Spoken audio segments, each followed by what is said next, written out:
Western visitors are often startled by the slurping sounds in a Japanese noodle shop. But in Japan, slurping is a sign that you are enjoying your meal.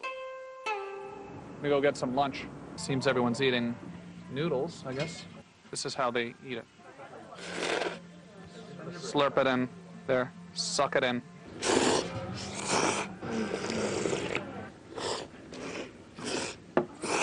Slurping is completely acceptable.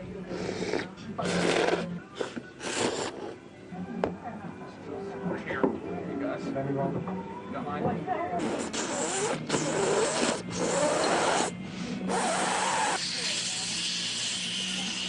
It's okay to slurp it.